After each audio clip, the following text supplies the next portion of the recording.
Boker Tov, Modim Usimcha. Thank everybody for coming. It's a busy time of year. As we start class number 52, I guess that makes 1 year. Baruch Hashem, we've actually had 54 classes, but one was on Perkei Avot, one was on the Pesach Haggadah. So in terms of the Siddur, quote unquote, we're up to class 52. So I really want to thank you for, I say all the time, but it's really, Sukkot is a time of Thanksgiving. So for forcing me to prepare for these shiurim where I have gained so much, and if you gained a little bit, that's an extra bonus. Okay, as I mentioned, we will, and I put in the email, we'll talk today on Tefillat Geshem, and it's a beautiful tefillah. I imagine it's one that people don't spend too much time reviewing, and we'll start off by just spending a few minutes talking about rain. So, of course, I think is relatively well known. The Mishnah, the second Mishnah in Masechet Rosh Hashanah, teaches that there are 4 times of judgment. Nisan, or Pesach al Tfuah, we're judged for the wheat on Pesach. That's why we bring the Korban Omer of the barley. And we're judged for the fruit on Shavuot. That's why we bring a bikurim or shtei halechem. Really, wheat is considered in the Bible a fruit. And then on Rosh Hashanah, kol ba'ei olam ovrim lefanav kivnei maron. On Rosh Hashanah, the entire world, kol ba'ei olam, everybody who comes into this earth, whether Jew or not Jew, passes before God. Let's say different explanations. Kivnei maron. Let's say the one that people like to use, like a sheep one by one. Ubechag nidonim al hamayim. And on Chag, we discuss Sukkot is the holiday par excellence. We're judged on water. Now, of course, of the 4, we tend to think that Rosh Hashanah is the most important. That's when we're judged, and that's when our tefillot, Rosh Hashanah Yikatevun, our tefillot really focus on judgment. Very much Rosh Hashanah. By the way, Yom Kippur is not a day of judgment anywhere in the Mishnah. That's it's only Rosh Hashanah.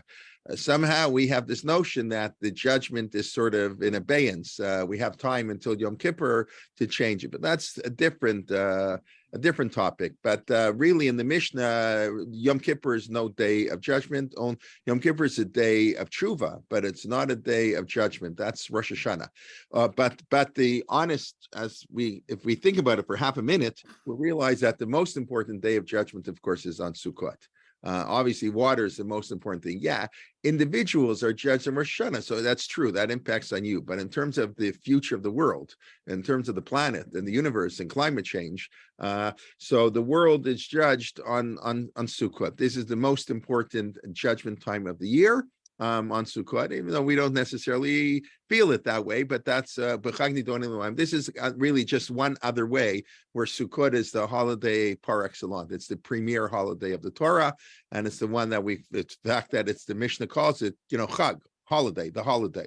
The holiday. When you say the holiday, the writer, the great one, then we know that's the most important one of all the holidays. So that's, as we know, Sukkot is the time we're judged on water. Now, water, of course, is in the Torah the most important reward we get. We say it every day in the Shema. Vayam Shemo Tishmo Mitzvot. If we listen to mitzvot, V'natati matar tzechem, I'll give you rain. People sort of downplay. Why can't the Torah give us greater rewards? Oh, rain, and prosperity. But rain and prosperity, that's a pretty good reward. That's about as good as it gets. And so rain is central to everything we do. Okay, and then so that's kind of obvious. This is what makes the world goes round, what makes us happen. Now, when does the rainy season begin? Okay, so let's assume in Israel, right? Our tefillot. Oh, I forgot to look it up more, but I think I mentioned before the first question, as far as I know, sent from the New World to the Old World in the 16th, I believe in the 16th, in 1654.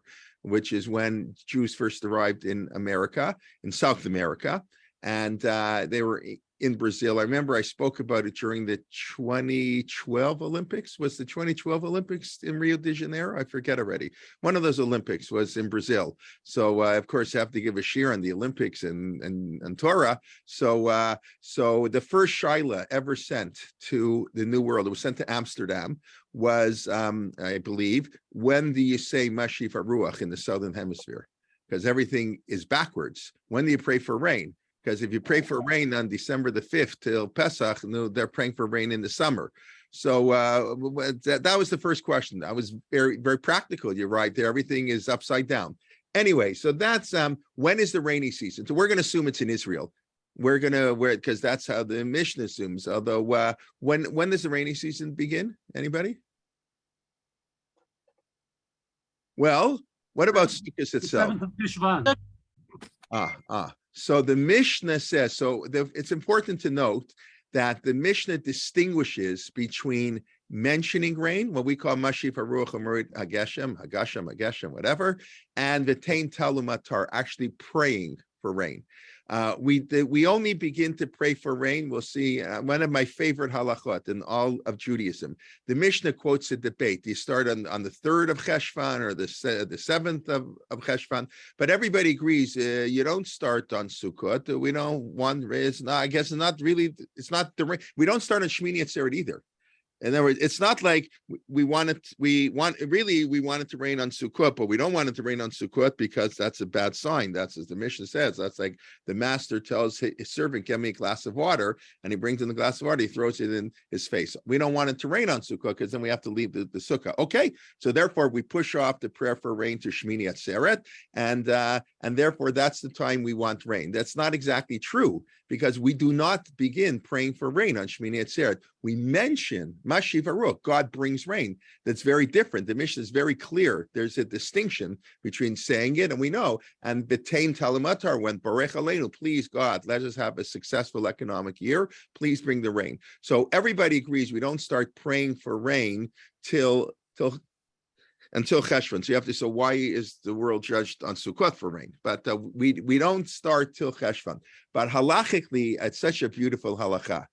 Maybe we should start on the 3rd of Cheshvan, but we, of course, wait till the 7th of Cheshvan. Why do we wait till the 7th of Cheshvan? Those who are in Israel now should answer the question. Travelers. Excellent. You're not in Israel, but I'll give you a pass anyway. It took 15 days. Can you imagine somebody traveling 15 days to do Aliyah L'Regel? There's a mitzvah to go 3 times a year to the Beit HaMikdash. We know it clearly wasn't observed widely by all, what do you think every Jew went 3 times a year to the Beit HaMikdash? But Jew apparently was more widely observed on Sukkot, and Sukkot, as we mentioned, is the most temple-focused holiday. But it took some people 15 days to travel. That's 15 days one way. So that's 30 days. And then you got a week of Sukkot. So you're talking on Shmini Atzeret, you're talking a minimum of 38 days. Can you imagine going on Aliyah for 38 days? Unbelievable. But since there were people who lived 15 days away, it's not nice. It's not nice to pray for rain while they're traveling. It's such a beautiful halakha. Really, we need rain. We need rain. But we tell people to come to Jerusalem and we're going to pray for rain while they're in their horse and buggy on the way home.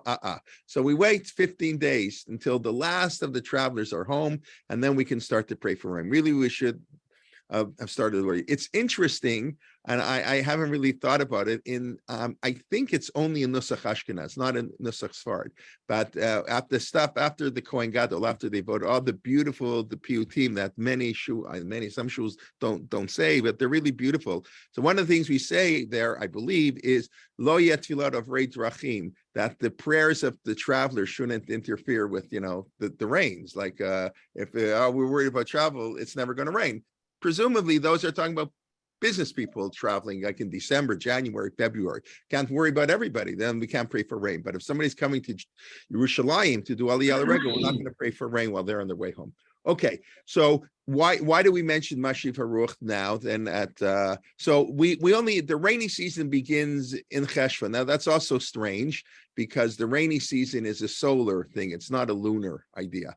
So clearly we don't have exact dates. In other words, you say the rainy season begins in October. Okay, you can't say it begins in Cheshvan because sometimes Cheshvan is in September the 25th, like last year, and sometimes it's October 28th. Like it's very late. Our holidays vary by approximately a month from the earliest to the latest. You think this year's late? Wait another 2 years. When we have a leap year, then it's gonna be 8-9 days later than it is now. And then last year, remember, Rosh Hashanah was on September 6th, Labor Day. So and then soon it'll be October 5th. So it's very hard to pin a rainy season on a lunar month. But okay, that's what we do. It's not exacting. So Sukkot is the time of the beginning of the rain, or the time we begin to think about water. It's a time when God wants to judge us for water, probably because days of judgment are always on Yom Tov, Pesach, Shavuot, Sukkot, and Rosh Hashanah. Only Yom Kippur gets off a day of judgment. Well, in other words, all the days of judgment are in Yom Tov. God could say, we could say that Rosh Chodesh Cheshvan, it's a day of judgment. We don't say that, presumably because Yom Tov is a time of tshuva. Every Yom Tov is a time of tshuva. Every Yom Adin, it's a Yom Tov tshuva. So we focus on Rosh Hashanah, but all of them we mentioned last year when we gave a shir on Yizkor. The reason we say Yizkor and Shmini Atzeret and Pesach and Shavuot and Yom Kippur is to do tshuva. It's not Yizkor as mourning. Tova was very interested here. Somebody at the Beit, the biggest Orthodox shul in Toronto, told me something over Yom Tov. Now in Chol Hamoed, I was very impressed. I'm sure in most of your shuls, they announce that people who Baruch Hashem don't have to say Yizkor should leave the shul. It's like an Ayin Hara superstition. Why should they be in shul or say Yizkor?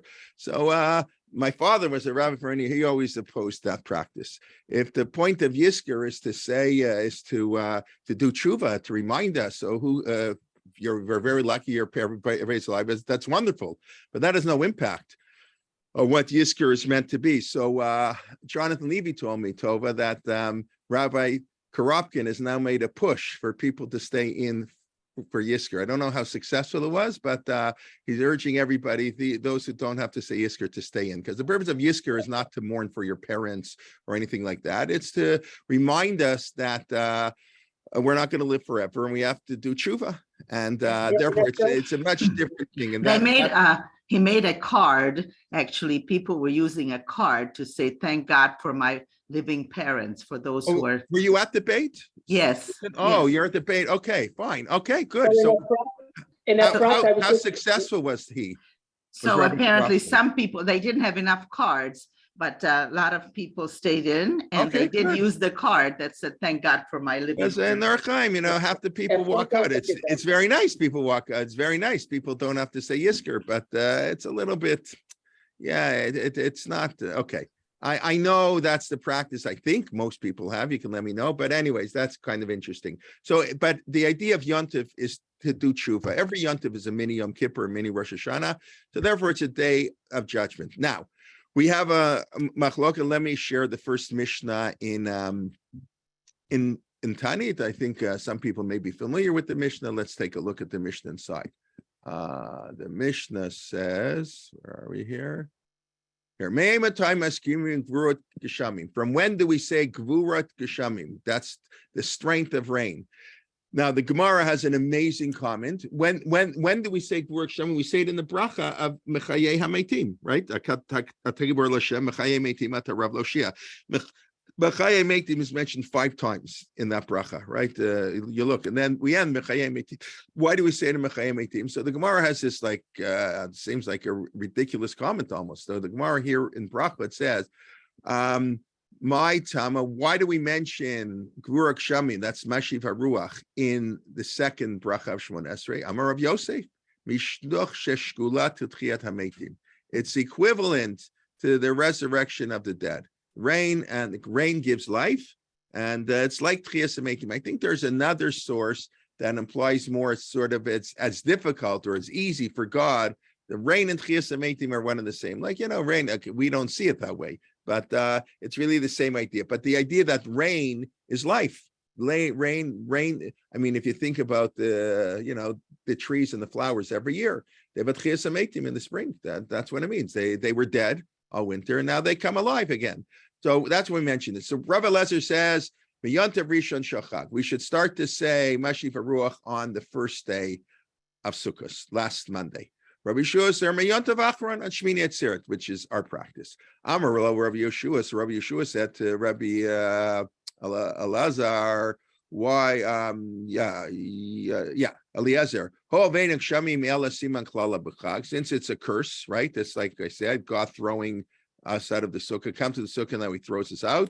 Why would we mention Lamahu Maskir? Why? It's ridiculous to mention rain. Amar lo Rabbi Eliezer. So Rabbi Eliezer says, I didn't say we should ask for rain. Laskir, to mention rain. Oh, that's very different. I'm not praying for rain. I'm mentioning rain. Mashiv Aruch u'morid Geshem ba'onato at the proper time. Amar lo. So Rabbi Yeshua says, Im kain lo lam yeh maskir. Okay, if you're not asking for rain, so in the summer we should say Mashiv Aruch u'morid Geshem. Now the Gemara doesn't give the response of Rabbi Eliezer, but the response would be pretty clear. Rabbi Eliezer says, yeah, I only ask for rain. I only mention rain when it's the beginning of the rainy. Sukkot is approximately the beginning of the rainy season. So it's appropriate to mention. I'm going to pray. It's the time we're judged on the water. So of course we should mention it. Okay, I'm not going to ask for it. And Rabbi Yeshua somehow links it. If you're not going to, we don't want rain, don't make mention. We talk, don't even talk about it. Don't even talk about rain on Sukkot. And Rabbi Eliezer says, yeah, we can talk about it because it is the time we're judged on rain, but we're not going to actually ask for rain for another 15 days. So that's machloka. We follow, of course, Rabbi Yeshua's view. Okay, that's just now. I just heard, it was very interesting. I was the other day I was walking home from school, so I don't know that I just turned on YU Torah. So I was flipping through. So he must have given it a long time ago because the picture was really young. Ari Shvat, who spoke here a while ago, he was giving a shir. It was actually, I looked into business ethics. I don't know how the shir got into business ethics. I have no idea, but it was on Sukkot. So he mentioned, I never really thought about it. What's Sukkot is Ananei HaKavod, the clouds of glory, Aaron, whatever, the clouds of glory, that's what we assume our Sukkot are, that they protect us. Nu Ananei HaKavod, clouds. So what happens after you have clouds? After you have clouds, it rains. So the Ananim are on Sukkot, and the rain is actually, it's cute, but there's something to it. I think the idea is if we do tshuva properly, if we take the Ananei HaKavod to heart, right? Everything's meant for us, right? What we can learn from it. Then the Ananei HaKavod gets followed immediately on Shmini Atzeret by rain. Now, of course, we do pray for rain on Sukkot. So in the time of the Beit HaMikdash, we had Nisuch HaMayim. They used to pour water libations on the Mizbeach. This was, you learn Masechet Sukkot. It's like, it's a lot of fun. There are more stories in the Mishnah in Masechet Sukkah than I believe in any other Mishnah in all of Shas. There are many stories in the Mishnah. In Tevi, sleeping under the bed, all kinds of fascinating stories in Masechet. So one of the stories, and remember, Sukkot is a time of Jewish unity, right? Is the story of the Tzduki, the poor Tzduki, Kohen Gadol. The Tzdukim didn't accept the mitzvah of Nisuch HaMayim because it's not mentioned anywhere in the Torah that you pour water on the altar.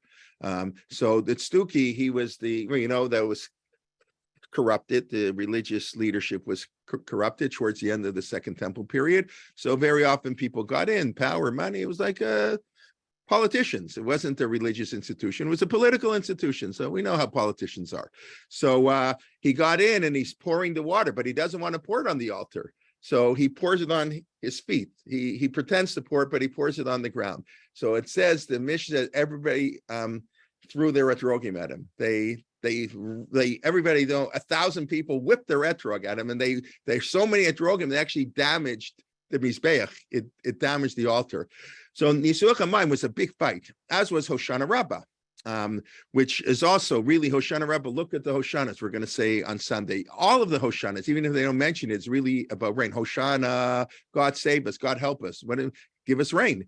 But on Hoshana Rabbah, many of the, especially towards the end, they actually mention water. It's a water rain. So we do actually daven. We did actually daven, despite whatever the machloket in the Mishnah about Mashiv HaRuach. They did Nisuch HaMayim. We did the Hoshanas. The Arava is also a form of rain. What's an Arava? It has to be Gadol al Hamayim. It has to grow by the water. Is the definition. So water, it does make its way very much into our prayers on Sukkot, even without saying Mashiv HaRuach Geshem. Okay, now we can start. I want to spend let's go through Tefillat Geshem itself. And please God, at the end, we'll have time to go through a modern Tefillat HaGeshem, because our Tefillat HaGeshem only talks about men. And of course, we live in a egalitarian world. So before I got this, I was wondering, why is there no Geshem for Miriam? I mean, Miriam, in the Schut of Miriam, we had water, which also is fascinating. In other words, Miriam's the most important of the three Avot. In the Schut of Moshe, we had man, we had bread. Okay, bread, food's important, but even more important than food is water. And Aaron had Ananei HaKavod. And when Miriam died, there was no water. So it's very, very strange in a way. And I tried to look, I did look up a little bit. Most obviously, we'll get in a second, they're not going to talk about that, because obviously throughout most of history, obviously it's going to be male, because that's how everybody operated. It's really the larger question. Why do we say Elohei Abraham, Elohei Yitzchak, Elohei Yaakov? Why don't we say Sarah, Rivka, Rachel, Leah, which I think they do in Reform shuls and stuff. I get it, but in other words, it's sort of we focus on the male, so obviously the tefillot are going to focus on the male. But that's not really true. You look at our tefillot on Rosh Hashanah, we often invoke females, and in the Haftorah it's about Rachel and Chana. So it is a little bit. I was kind of wondering. I don't really know. Why not say Miriam? And I don't really have a good answer to that question, because it's B'schut Miriam that we have water.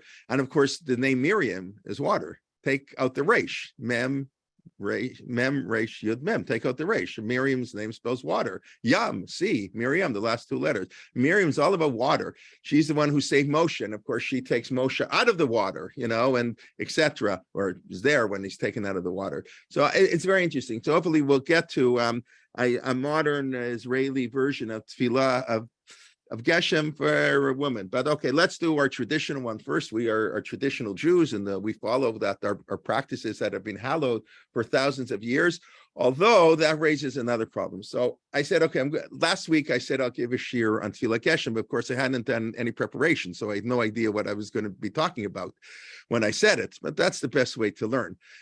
So I poked out here my shelf, my 8 different Siddurim, Otzer Tefillah, Diyun Tefillah, Torah Chaim, Rabbi Yaakov Emdim, the Abu Draham, Slota Davram, one by one. Not one of them mentions Tefillah Geshem.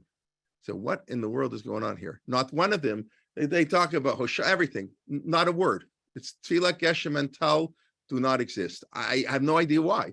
What's going on? Baruch Hashem, in a Tipina written by Rav Jacobson, who was, that's modern already. He's written in the 20th century. So he includes it, Baruch Hashem, a chapter, but it was like astounding. So I'm trying to figure out, when was Tefillah Geshem? When was it said? So I don't know, but I saw an article written. I find this hard to believe. I don't know who wrote it.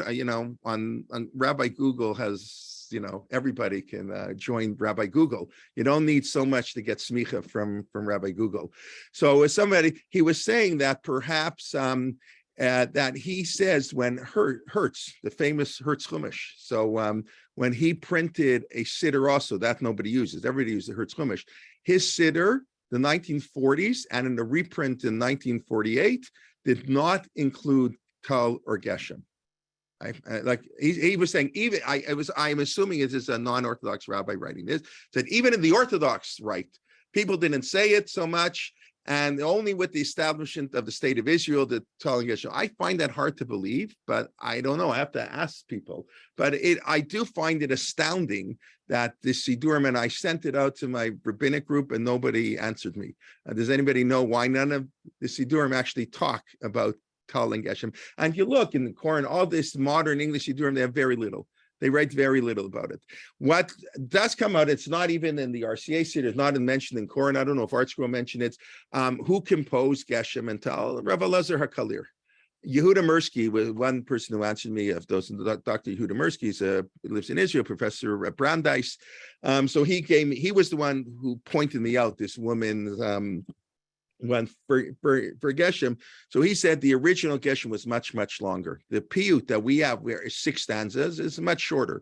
The original one was much longer, but as you see, and if you start looking in manuscripts, there are hundreds of different versions, obviously, of Tefillah Geshem. As a matter of fact, my other question, which I should have realized on my own if I would have thought about it, but why in Israel, as you may know, they say Tefillat Geshem before Musaf, right? In America, and here in Chutz La'aretz, we say it as part of Chazar Hashatz, which I like better because they did the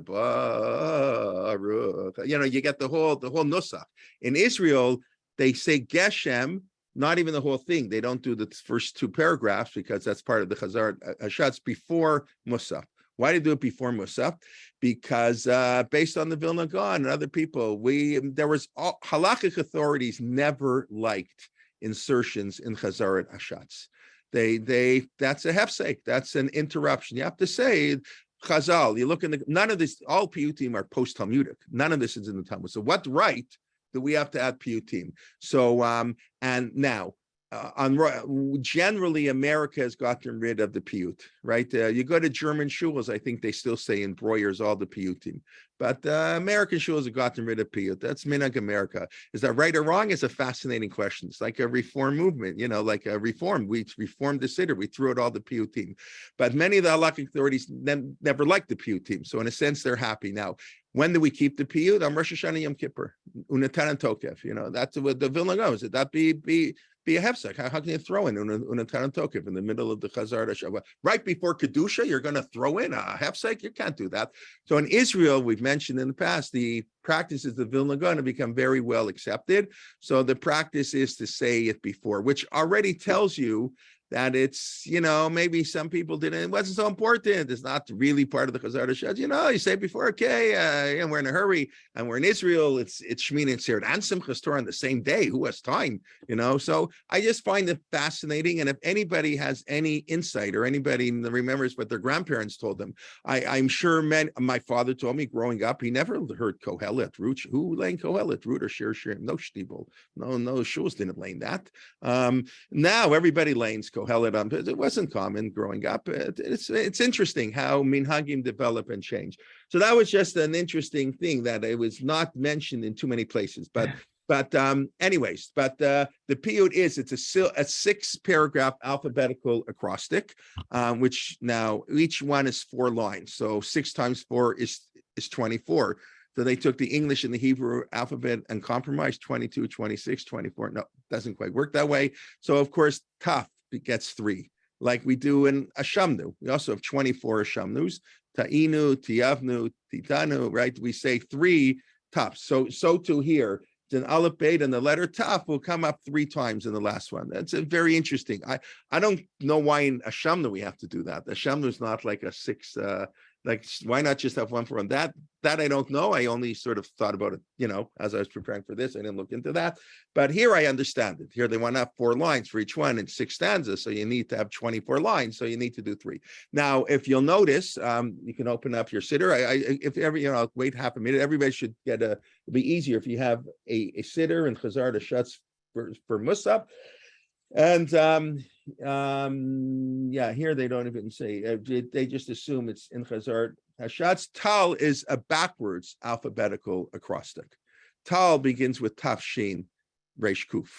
Geshem is a forward alphabetical acrostic, like Atbash. We have those occasionally. You have that in one of the piyutim, the first day of Rosh Hashanah, I think, in Shachrit, in the piyut that we say right after my Yareti Bibsoti Siach Hashkil. Right after there, we say that stuff, the silent stuff. The chazan can catch his breath.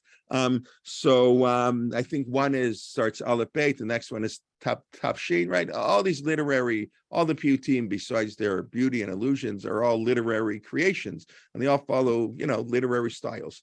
Okay. Zev just pointing out, I see Chabad doesn't lane Koheles. Echa Nester. Yeah, that was the practice many shuls had. Today, you don't lane Kohelet. They'll yell and scream at you. Okay, we're Seder. Okay. So let's go through it. So Rav Eliezer HaKalir, the greatest of the Paitanim, and of course we know very little about him. We're not, when he lived, it's assumed today he lived the 7th or 8th century, post-Talmudic. Even though Tosfot identifies him with the son of Rosh Bar Yochai, that's generally not accepted at all. Rav Soloveitchik for sure didn't accept it. It's clear, it's whatever. But we know very little about him. And at the time, he, like I said, people don't like Piyutim. He himself was controversial. Even Ezra was very upset. He didn't like Rabbi Elazar Kalir because he made up Hebrew words. He made up things, to fit into his style. And also his style is so hard to understand. There's so many midrashic allusions. You have to be like a super duper Talmud Chacham to begin to understand most of his. Geshem's actually easier, one of his easier Piyutim to understand. So the Sephardic Piyutim and Slichos are much easier to follow than the Ashkenazic one. The Ashkenazi, they wrote things that the average person doesn't have a clue what they're saying. Okay. So we begin with Abraham. And of course, every line ends with Mayim. Obviously, this is, not obvious, but Tefillat Geshem, not surprisingly. Every line ends with the word Geshem. And then, of course, there's a 4-line stanza, right? There's 6 paragraphs, 4 lines each. And then the Kahal answers, there's a refrain. The refrain goes back, Bavuro al Timnaim, for this person's sake, Abraham, Yitzchak, Yaakov, whatever, don't take mine, or Bitzitko, in his righteousness, Bavuro or Bitzitko, Chon Chashad Maim, give us abundance of water. So we begin with Abraham. Now, all of these 6 people are connected to water. So Zachor Av Nimshach Acharecha Kimayim. So Avram, so the first Av, why is Avram Av? Because Avram is Av Haman Goyim. Avram is the father of our religion, the father of all nations. So Zachor Av Nimshach Acharecha Kimayim. So that's a generic statement. Avram Avinu followed God like water flows, natural, just downriver. God, whatever God, Avram followed God, before there was a God, right? Avram, God only appears to, how old is Avram when God first appears to him? That's a pasuk in the Chumash. 75. And how old was Avram when he discovers God? They're different versions, 3, 40, 52, different, like a quarterback, 3, 4, 40. By the way, the one of 52, just for half a second, is because that fits into this wild Talmudic passage that the world's going to last for 6,000 years. And the first 2,000 years were tohu vavohu. The next 2,000 years are Torah. So when does the second 2,000 years start? At Avraham Avinu. He brought Torah. Didn't get the Torah, but he, the beginnings of Torah to the world, the ideas of Torah. And Avram was born, as I'm sure most people know, anybody who's a Zionist, of course, knows this.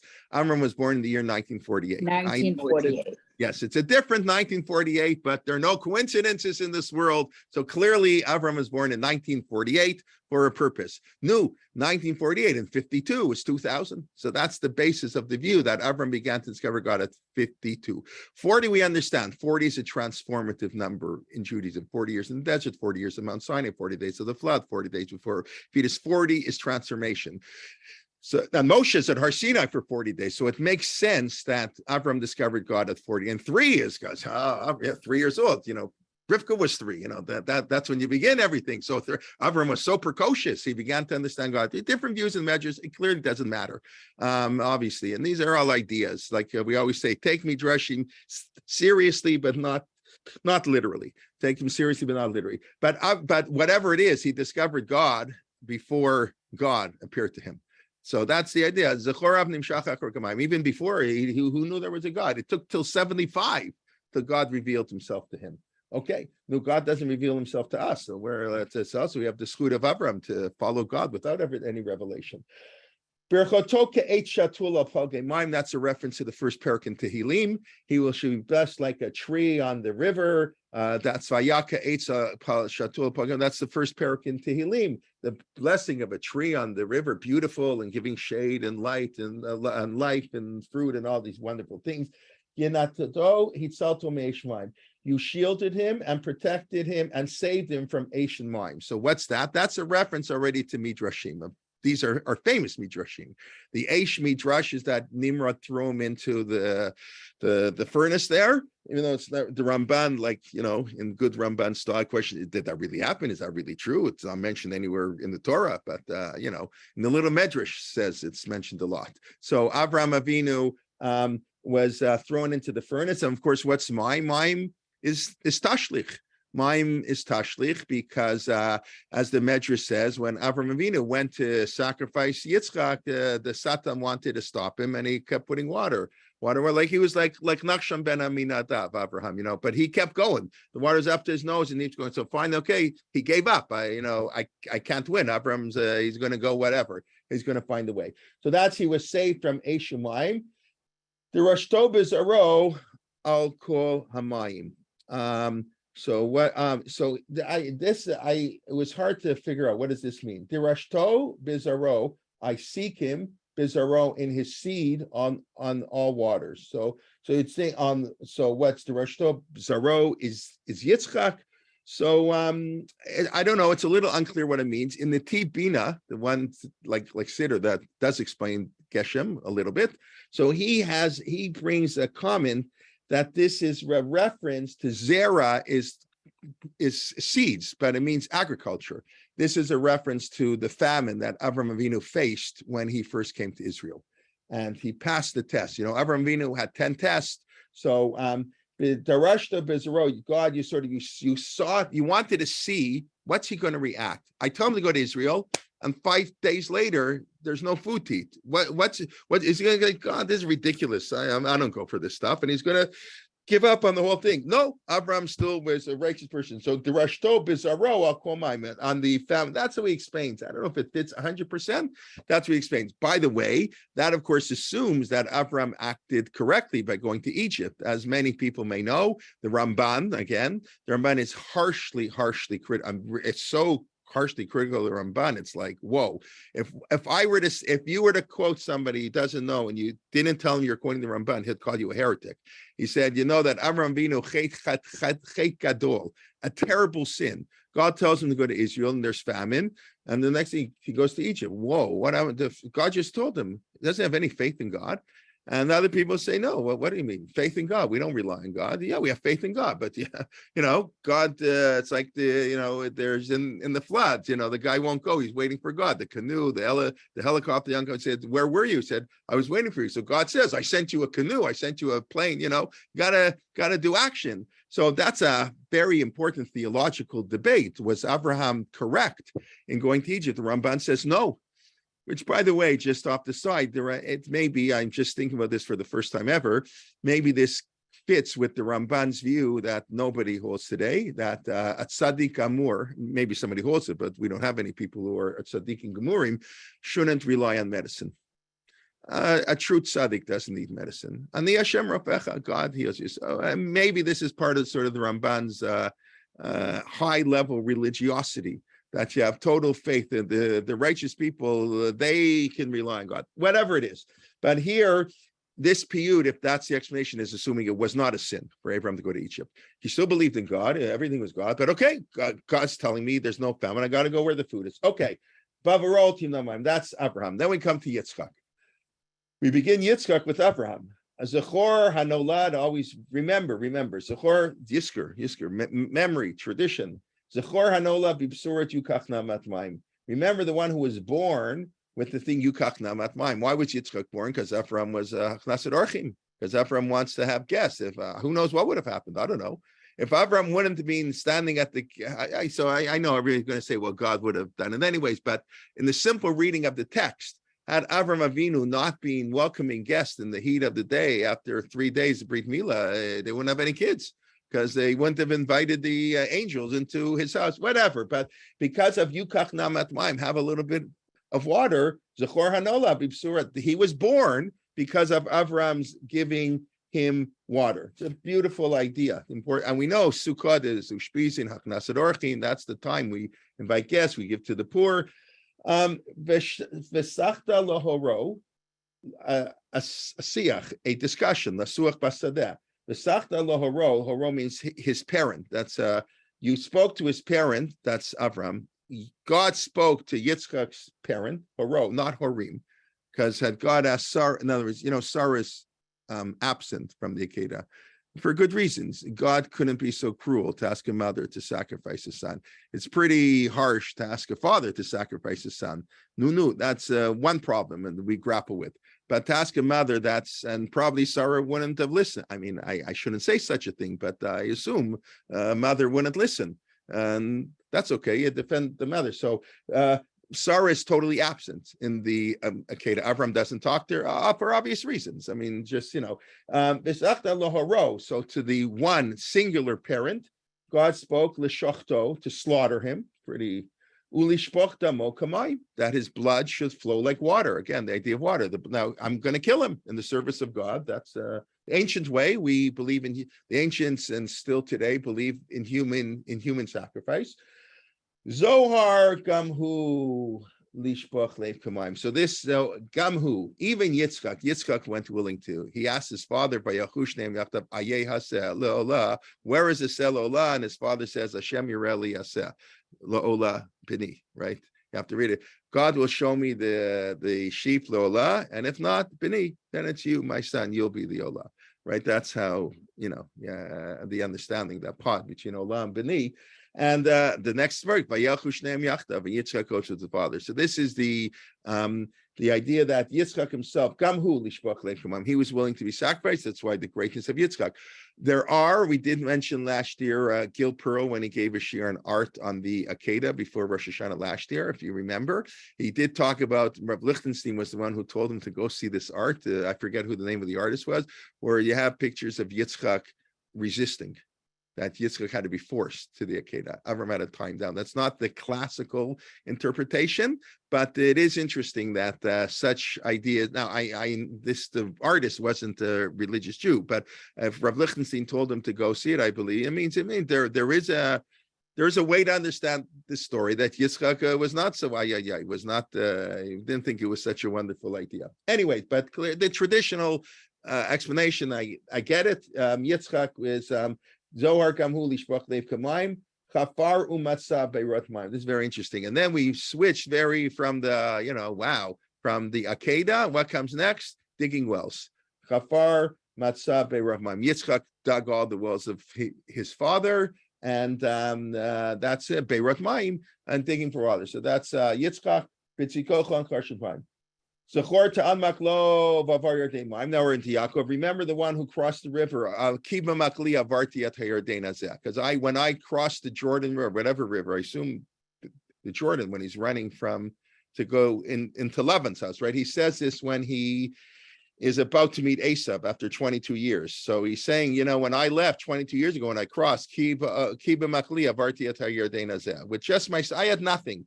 I crossed this part. Ta'an maklo, he took his stick, vavar and he crossed the Yarden with water. Yichad le begal even mipi ber maim. That's when he went to the first place. He sees the stones, and Rachel is there, and she can't drink. And Yaakov Avinu, the strength of the romantic love gave him that strength, and he pushes the rock away. Gal even mipi ber maim. He removed the rock from the ber maim.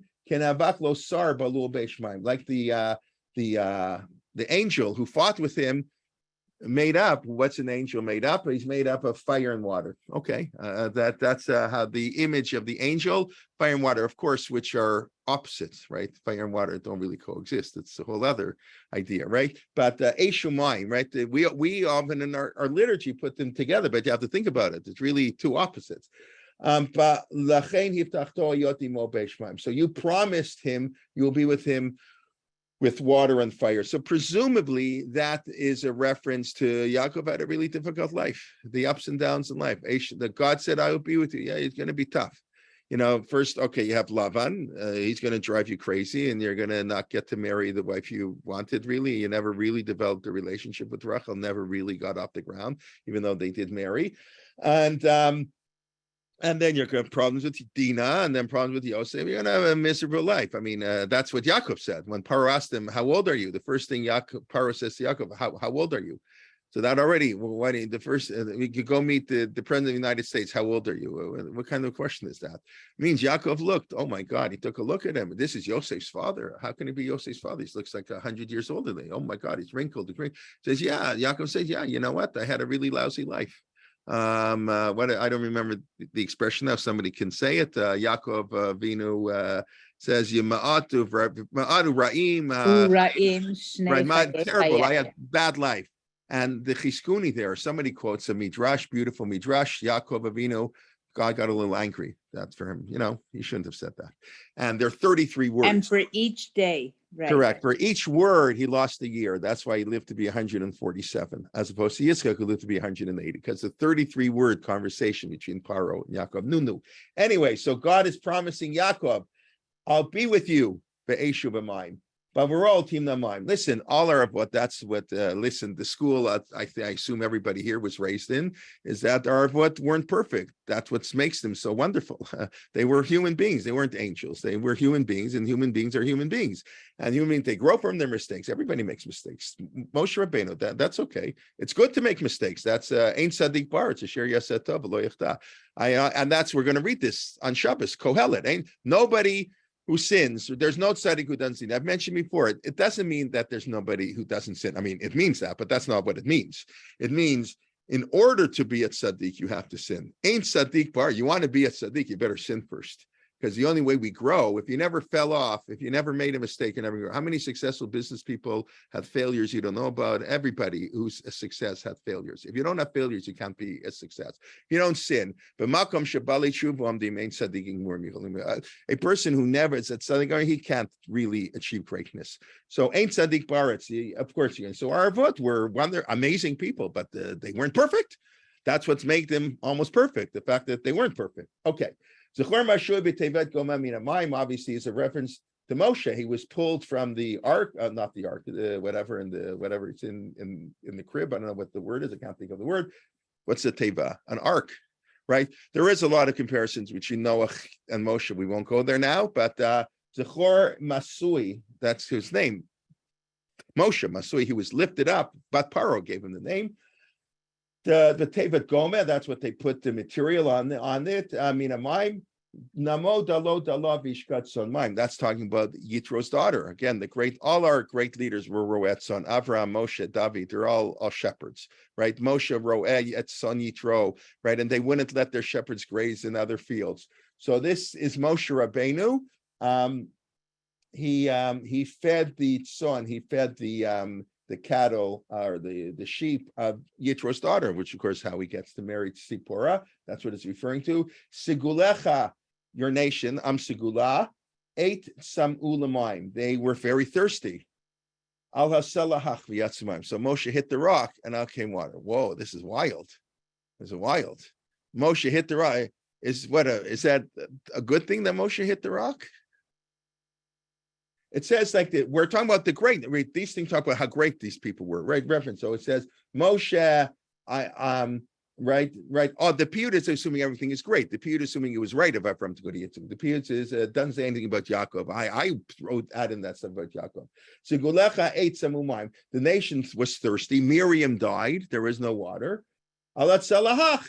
He hit the water, but yatsumayim. And his righteousness, we should have water. That's amazing. The first time he was told. So yeah, that's I know. I don't like that answer. Yeah, maybe that's the answer. I don't buy it. The answer is he hit the rock in Beshalach.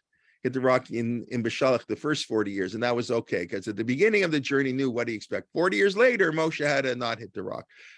I don't like that answer. Not because I don't like that. I don't think that when anybody says to you, Moshe hit the rock, nobody thinks of in Beshalach. That's what nobody thinks about. When you're a paitan, you're a poet, and you're writing about Moshe hitting the rock, you're not referring to Moshe hitting the rock in Parsha Beshalach. You're referring to Moshe, and it's about water. Miriam, come on, I think it. Now I did notice some Mefarshim do say that. The few Mefarshim I could find, but others say no. It's referring, of course, in Parshat Chukat. So listen, it's only Rashi. I don't want to say it's only Rashi, but the Orach Chaim says I'm not commenting on this Torah portion because everybody finds a new sin for Moshe Rabbeinu. I don't want to find a new sin for Moshe. Shimon HaMorim, Notzi, everybody has a different sin. It's only Rashi who says hitting the rock was a sin. Well, tell me, does it make any difference? You talk to the rock or you hit the rock? And I think hitting rock is more impressive. Here I'm going to snap my fingers. I'm going to hit the rock. And water's good. That's more impressive, or at least as impressive as talking. So I would assume the Paitan is, according to the view, there was absolutely nothing wrong with Moshe hitting the rock. Maybe he did something else wrong. Okay, there's something else wrong, but not hitting the rock. Otherwise the piyut doesn't make sense. But I just think whatever the answer is, maybe you're right, maybe it's b'shalach. I just think just be aware of it. Like we say it without being aware of it. It's such a beselo hach, al sela hach v'yatzumayim. Okay. Zechor, we have to get to the woman's one. Zechor pakid shatut tovel pakid shatut. The pakid, the one in charge of the Even Shtiyah, the place where the Aron HaKodesh stood. That's Aron HaKohen. Pakod shatut. Shtut is the Beit Even Shtiyah, the place where the foundation of the world, the foundation stone of the world. Tovel chamesh tefillot b'mayim. He had to go to the mikveh 5 times on Yom Kippur. The Kohen went to the mikveh 5 times. So he had to wash his hands actually 10 times. Before he went to the mikveh, he changed his clothes. So, when he took his clothes off and put his clothes on, had to wash himself. So that's Kiddush Mayim. Koreh umazeh tarat mayim. Koreh umazeh. What's Koreh? He would read the Torah on Yom Kippur. The Kohen Gadol would read from Achrei Mot, the Mishnah describes in Yuma. He read Torah. What's mazeh? Mazeh, he would sprinkle that achad 5 times. He sprinkled the blood. Koreh umazeh tarat mayim, the purity of the water, right? So some say no, he's sprinkling blood there. So, but it made you pure like water. Some say that's a reference to the paraduma mixed them, but it seems to be Yom Kippur. They separated them from the people. That's a reference to 7 days before Yom Kippur. The Kohen Gadol had to be separated to begin Shivat Yamim Kodem Yom HaKippurim, 7 days before Yom Kippur. They removed the Kohen Gadol away. So it's fascinating that this entire thing about Aaron is only about Yom Kippur. I just find that very interesting. No reference to anything else. And Yom Kippur, of course, it says Achrei Mot, what we did on Yom Kippur morning, the laning, it is given to Aaron. It doesn't say to the Kohen Gadol, it says to Aaron. Aaron was the Kohen Gadol, but it's interesting. The Torah describes it as Aaron doing it. So here, everything about Aaron is a reference to Yom Kippur. Okay, it's just we're 5 days or whatever, a week after Yom Kippur. So that's the 5th one. And Zechor Shnei Masar Shvatim. Remember the 12 tribes. Now we talk about the Jewish people. Shavarta b'gizrat mayim, you crossed us on the Yam Suf. You split the sea, Gizrat, to cut. You split the sea for us. Shem takta lamo miret mayim. You made the bitter water sweet. Vayavo marata v'lo yachlu lishlat mayim ki maremim. They came to Mara, bitter, and they couldn't drink water because the water was bitter. It's also Miriam mayim, but from Mar to Yam, from bitterness to water. Miriam, right? Okay. Anyways. So God made the water sweet. That's the next verse in the Torah. God sweetened the water, they could drink it. Now the piyut ends on a sad note, which is not usually how we like to end. We always like to end on a positive note, but Toldotam, their descendants, that's the descendants of the 12 tribes. Toldotam nishpach damam alechet mayim. Their blood has been spilt like water. Already here, you can tell the author has lived through times of persecution. So true, destruction of the temple, the Hadrianic persecution, but clearly the author is referencing terrible events in Jewish history. That's, of course, also the piyut earlier. We say by Yitzchak, God was told Abraham to make the blood spill like water. Of course, that didn't happen, but it happened, unfortunately, to Otam, the other Akedot Yitzchak. Now we pray to God to help us because we have these terrible troubles. God, the sake that the Jewish people are still righteous to God, we still fall in the path of Torah. We're an amazing people after all these years. Please give us water. And then Mashiv Ruach Mord Geshem LeBracha V'lo L'Klala. Yeah, we want rain, but not a hurricane. L'chaim v'lo l'mav. We don't want people to be killed because of nature. L'sova v'lo l'rason. For hunger, to satiate us, and not nebuch, a rain that doesn't really do any good. So, anyways, it's a pretty simple. I don't know. It's a beautiful piyut. We just have to take the time. All the piyut team have to take time just to read it and to try to understand it. So, what I want to do in the few minutes I have left, I said there's So I mentioned it to people, why is it not mentioned? We're doing so. Yehuda Mirsky told me to look up a source sheet on Sefaria by Dalia Marks. I had never heard of her. Dalia Marks is a professor at Hebrew Union College in Jerusalem, and she has a whole source sheet, and then she quotes this piyut that I'll show you in 1 minute of a woman made by, I forget, Rabbi Gun Korena, some woman in Israel in the renewal movement, the reform, obviously they're not in the traditional camp. Maybe that's why they can make new piyutim, because they're not bound by, I don't know. But I still think, kabel met mimishamro, when somebody says a beautiful thing, it doesn't matter, whatever. So I'm just going to share with you. I thought it was quite amazing. We won't go through it quite in depth. It's just let me share the screen, and if anybody wants it, I can try to email it to them later. Okay, here we go. Okay, we start with Sarah. Tefillat Geshem shel Rabbi, Ruth Gun Kagan. Ruth Kagan. Okay, I had never heard of her. I still don't know. I mean, I looked her up on online. You go into Google, you put in the name, so you get some information. She grew up in a frum home. It says she grew up in a deeply religious Zionist home, and then she was very learned, and then she sort of went on her own path. Zechor ein v'ruach chodesh sukkah kamaim. Yiska is Sarah. Remember the mother who the ruach hakodesh was full of water. Tzechoka, she was laughing when she was going to have a baby. Mikalgel kapalge mayim. Orach kanashim, that's the verse in the Torah, that God returned her menstrual cycle. Orach kanashim heshaptala, returned to her kamayim. It's like flow like water. Banim henikesh, she could nurse her children. Kishefa mayim, like the abundance, the milk, like water. Bavura, and the sake of Sarah, we should have water. Then we go to Rivka.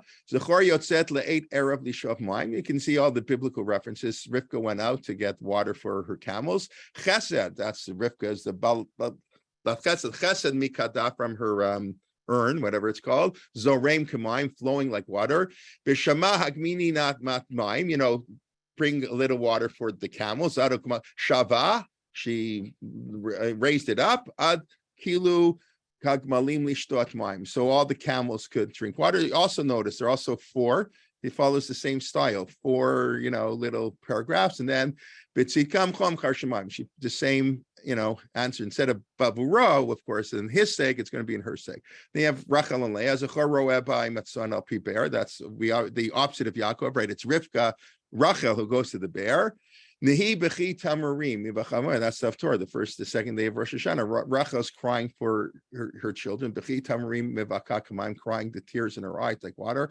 Achota, that's Leah, eina rakot midamad mayim, the famous midrash. Leah was crying because she was supposed to marry Leah, so her eyes were weak because she was crying. Rachma patcha, her womb you opened. Kenacha mayim, like the Rachel, because Rachel was hated, God opened up her womb. She had many children.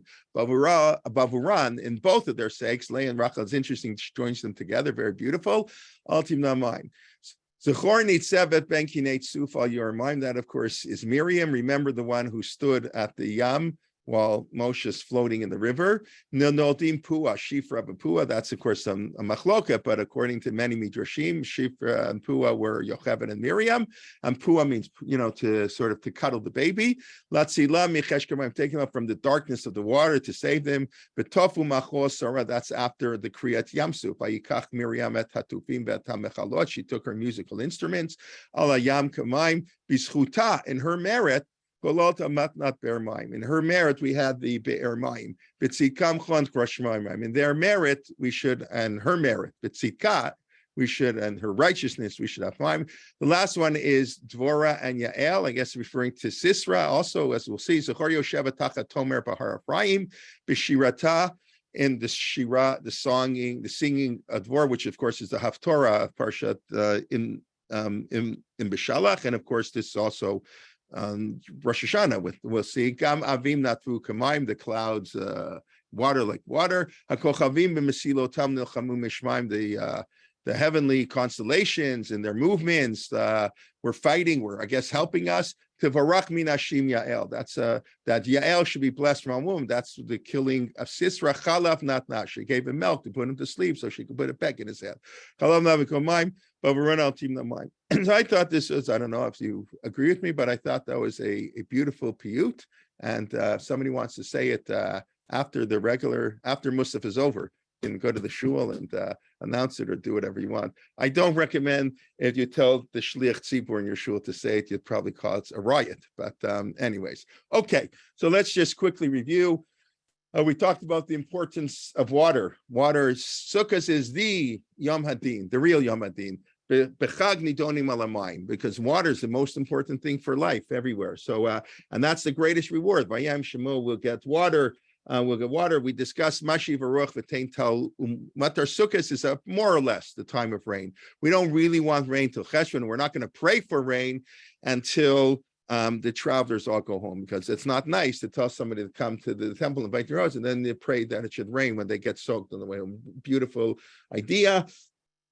Yontif is a time of judgment. That's the idea. So that's the time. Every Yontif is a time to do tshuva, and we do have prayer for when Nisuach HaMayim, and the Hoshana is referring to water.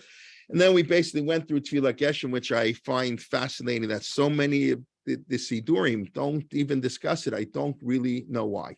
But anyways, and we go through, it's Rabbi Lezer HaKalir, alphabetical acrostic, of course, and then Mayim is the key word, unlike Tal, which is a backward alphabetical acrostic. We go through 6 of their great biblical figures, Abraham, Yitzchak, Yaakov, Moshe, Aaron, and I guess, and Bnei Israel, and all the references to the water and the wonderful thing, how God saved them through water, how they follow God like water, blood spilling like water, unfortunately, whatever. But this is the important prayer. It's hard living in Canada to have a lot of kavanah to pray for water. It's easy. It's easier, like everything. It's easier. It's easy to pray for health in a pandemic. When everybody's healthy, it's harder. It's good. It's good that it's harder, but it's so it's a little hard in Canada to pray for rain. It's even hard in Israel today, Baruch Hashem, because Israel, Baruch Hashem, is the world's superpower in water technology. That's another thing. It's not a problem, right? What do we we don't need to follow mitzvot. We can desalinate the water. Israel. I hear Israel recycles, I don't know, 85% of its water. When I was at a recycling plant a few years ago, about 5 years ago in Israel, went to a recycling plant, water. It was a very fascinating tour. So I think they told us Israel recycles like 85% of their water. Necessity is the mother of invention. The next country in the world was Spain. They were the second leading country. They recycled about 25% of their water. So I think if somebody can check the numbers, but it was something like, I said, wow, that's like Wayne Gretzky. Like he scored 92 goals, and the next guy scored, 48. Like it's not like Israel does 85 and they do 78. This is like they're in a different stratosphere when it comes to this with water. So Israel is the world's superpower in water. So we don't need God anymore. Okay, so we don't need God anymore. I mean, I don't mean it that way, but yeah, that's a Jewish tradition. It says it'll be painful to have children because of Chavanu. So we come up with all ways to make it less painful to have children. Baruch Hashem, that's fine. That's our theology, that we're allowed to interfere with God, so to speak. But that's just interesting. Israel, Baruch Hashem, today to repair. So it does make it a little bit hard, perhaps, to pray for rain. But it's okay. We should do the best we can. And then whatever. I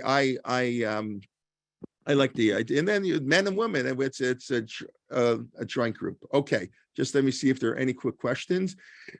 In my synagogue, everybody comes back for community. Yeah. So what they do in our shul is they do the community yisker before. So that's the compromise a lot of shuls have done. They say tefillah, a yisker for the Israeli soldiers, the Holocaust, and then everybody leaves, like in the middle of yisker. So I don't know. I guess we say the whole thing. Okay, that's better than nothing. If they come back, half the people don't come back because everybody comes back late. They're in the middle of a conversation. They don't know exactly when they're starting. You know it goes. They go to shul. They don't all come back. And depends on who davens. Yisker can take 2.5 minutes or 15 minutes. Depends. Okay, I remember that decades ago, Rabbi Foreman, is he still living, or did I hear he passed away recently? Tova, do you know Rabbi Foreman? Anybody know Rabbi Foreman? Rabbi Foreman was, his son was in my class and associated in grade 5, and then they made Aliyah. He was the rabbi at Sher Shemaim. It's that and the Beta, the two big Orthodox shuls in Toronto. Mark Dratch used to be rabbi at Sher Shemaim. Chaim Strachler just came to Rinat, and Teaneck was rabbi at Sher Shemaim. Tried to get people with parents to stay in shul during Yitzchak. He wasn't successful. Yeah, people, I expect not to be successful. Right. Chabad doesn't lane. Okay. Somebody wants a copy. Sure. So if you want a copy, try to send me an email, because I don't, once I close this list, so I don't have copies of what you send me, so I'll forget, but I'll try to remember. but try to send me an email. And all whenever he stays in for the public. Yeah, that's what everybody does. Right. And then they use for the Easter. Okay. But they're trying to get everybody to stay in. Okay. I want to wish everybody Shabbat Shalom. Rabbi Kelman, if you have a minute, this is Judy Sokolow. Yeah, Thank sure. you Thank you for reading that piyut. Okay. Yehuda Mirsky, you might know, is my husband's first cousin. I don't know if Their I knew that. I mothers- think now that their you mentioned it, mothers maybe I were once knew that. sisters. Yehuda Mirsky's an amazing guy. He was in YU. Yes, with- he was is. like a super intellectual. He was Tova. Just people don't know. He was Chavruta of Yitzkurtz Alev Shalom in Gush. So that tells you something. Yitzkurtz was a classmate of mine. Unfortunately, passed away. Brilliant doesn't begin to describe who he was. He knew as much as any Rosh Hashanah, whatever. Anyway, so him and Yehuda Mirsky were Chavrusas in Gush.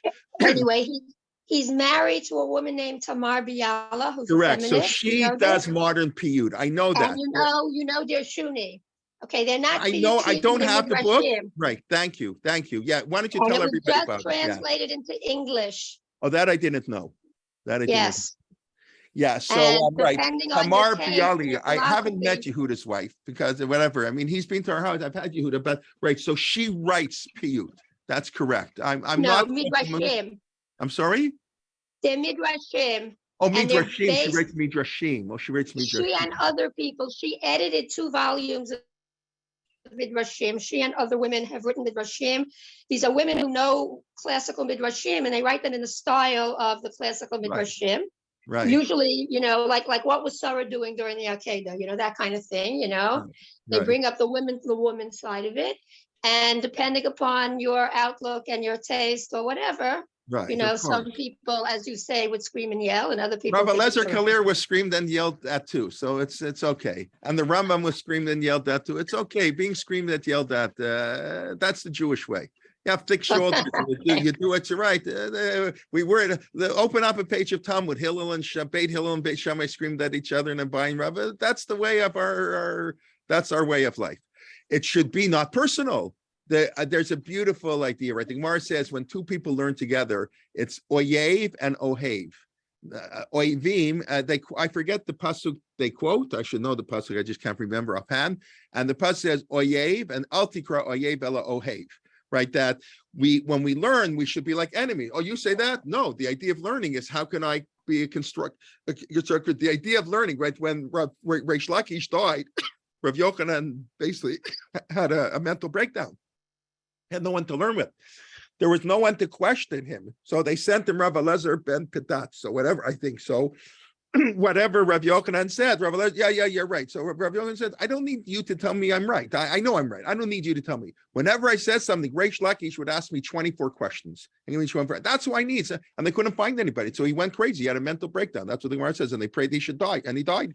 That was it. He couldn't live with the Chavrus who just, we have to be conscious. So you're enemies with each other, but then you become Ohavim. Then we become lovers. Okay, I understand that's not the same because unfortunately, when I'm talking about the Rambam, it's not that type of, the way it should be. A lot of those fights weren't good. I know it's not the same, but the idea is, unfortunately, whatever, anybody who has a little bit of controversial ideas gets attacked. And unfortunately, I remember in my first year in Yeshiva University, I think it was Professor Steve Bain. I think he works for one of the, he was like a young professor. I had him for Jewish history. I remember a comment he made all these years. It sticks with me. He says, in the Orthodox world, much more important than what somebody says is who says it. And that's not the approach of the Rambam. Who said, if Greg Gadol says it, people accept it. And even if it doesn't make sense, and if a young guy says it, it's controversial, they go crazy. And it's a little sad.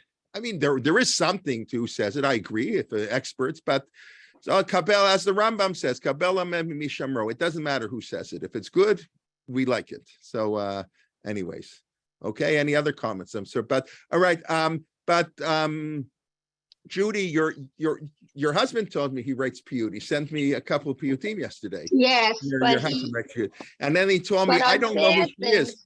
things- He told me the world's expert is Shulamit Elitzur from the famous Elitzur family in Israel. But I looked her up online. I couldn't find any recordings. He doesn't know, and I don't know. And I asked Yehuda Mirsky, what's her English like? I have no idea. So if anybody knows, you can let me know. But apparently she's the world's expert. She's from women teachers at Hebrew U.